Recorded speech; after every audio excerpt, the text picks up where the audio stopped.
Hello everybody, John Craig here with Performance Plus Tennis.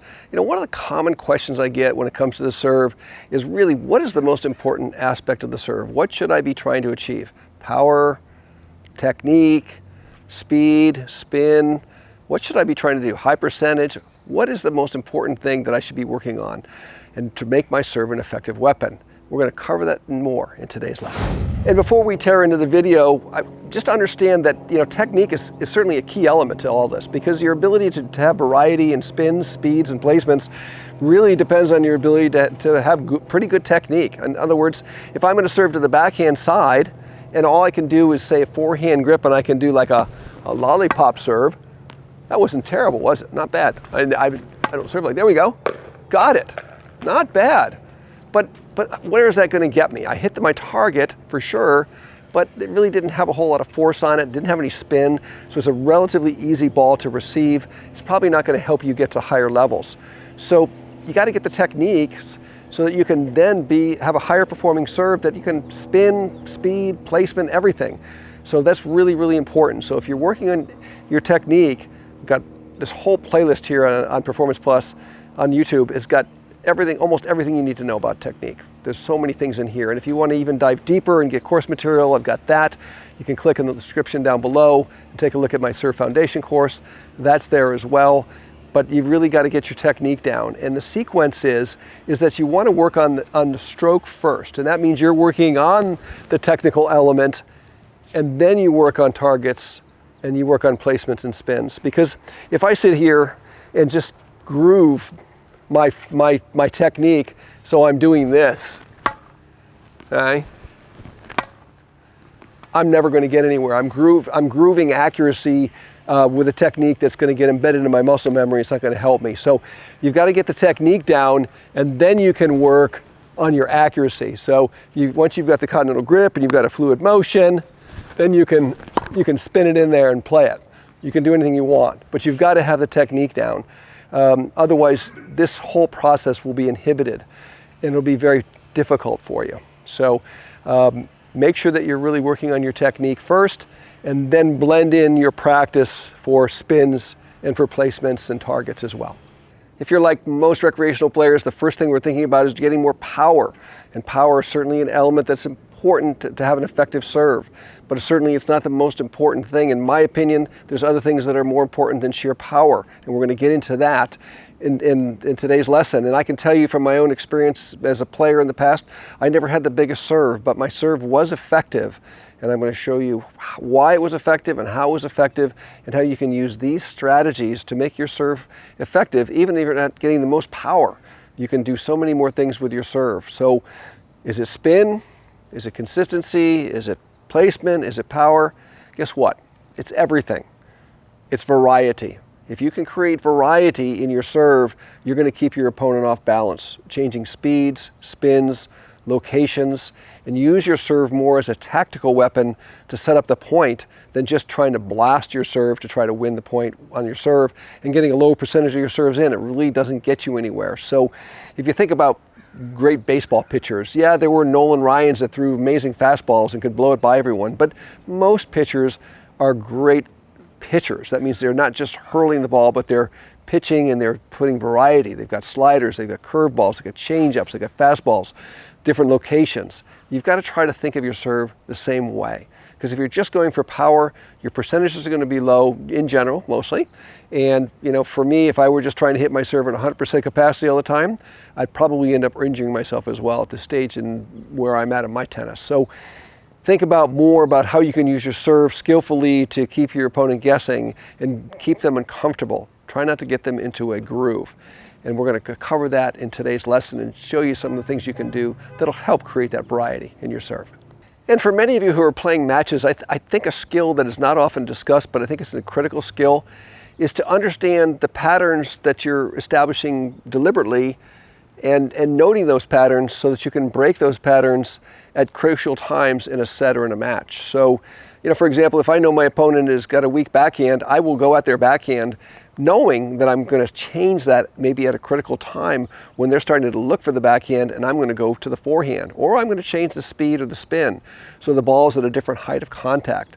But when I played matches, I was making notes and playing with a tactical plan, knowing that there was going to be a stage where I was going to shift that tactic to create an opportunity for me. And I would usually try to do that at a critical juncture in the set.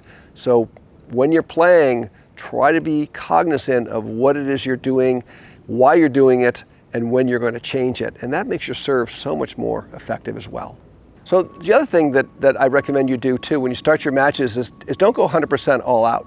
I always think that I'm going to swing at 75% of my capacity for power, and that's going to increase my percentages. So I'm going for what I call a 75-75 ratio. If I can hit my serve, and I'm not particularly warmed up, but if I can hit my serve, let's say at 75% capacity, and I can get 75% of those in at 75% of my power, that's a really good baseline to really build your first serve off of. If I'm going for 90%, 100%, my percentages are going to go way down. So if I'm at 75-75, now maybe I can be a little more accurate and I can start going to the backhand or the forehand. So that's kind of where I start, really. I start with that 75-75 idea where I'm not really trying to kill the ball, but I'm trying to play it with reasonable power, and then I can start to place the ball either the backhand or the forehand side. Now, if I'm playing against a player who notably has a weaker backhand, which most players, maybe they can be consistent, but they can't hurt me with their backhand, I will go at that backhand.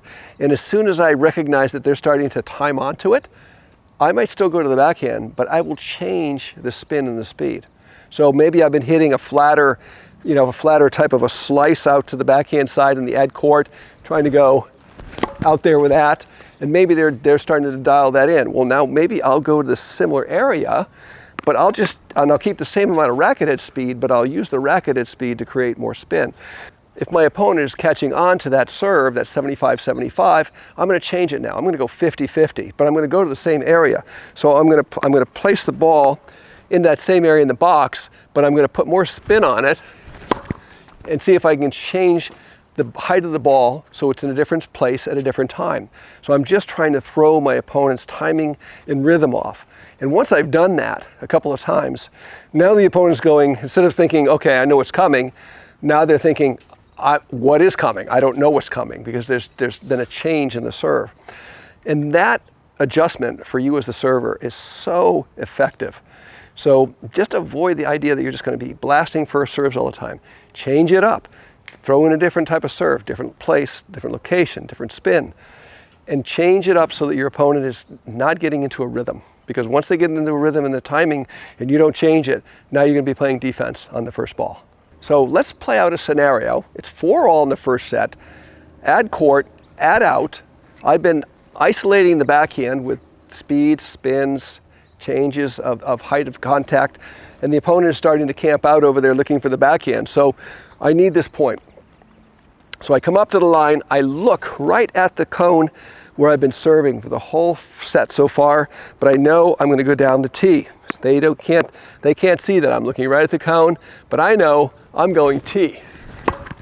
And I go right down the tee. I didn't get down the tee, but I certainly put it to the forehand.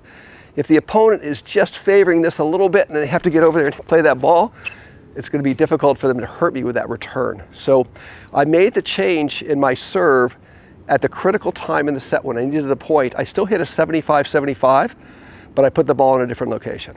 And that's probably going to give me a weaker return, and I can dictate how the point is played out from there.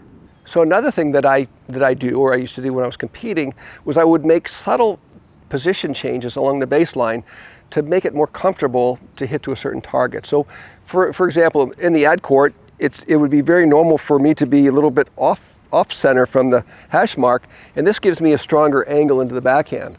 But let's suppose that I've decided in advance that I'm going to go down the tee. I would just come up and I would look so casual about it, I wouldn't even look. I would just come up here, and all of a sudden I would just settle in right here. And then I'd look at the backhand corner, and now from here, the shot down the middle, the tee, is much more comfortable and visibly easier for me than if I'm over here. So I make a little change which gives me a different position in the angle. Oftentimes the opponent won't even recognize it. They may be shift off to the left a little bit more, and you come over here and there's a little bit more of an opening down the tee than there normally would be. So oftentimes I'll ask my students, what's the definition of a first serve? And oftentimes they'll say, it's the very best serve I can come up with. So when I'm hitting my first serve, I'm thinking about the hardest, best serve that I can blast in there. But keep in mind that the definition of a first serve is your first attempt. And your first attempt can be anything you want it to be. And if you've been putting that serve in there hard, you don't have to put it in hard every time. You can change the spin, you can change the speed, you can change the location, you can use slice, you can hit topspin. So don't think that your first serve always has to be the very best serve you can come up with. Try to think about what your opponent is thinking and what they've been receiving and how you can change that, especially at the critical junctures. And that's going to make your serve so much more effective and take the pressure off of you trying to always deliver this amazing serve, which is difficult for most players to do on a regular basis.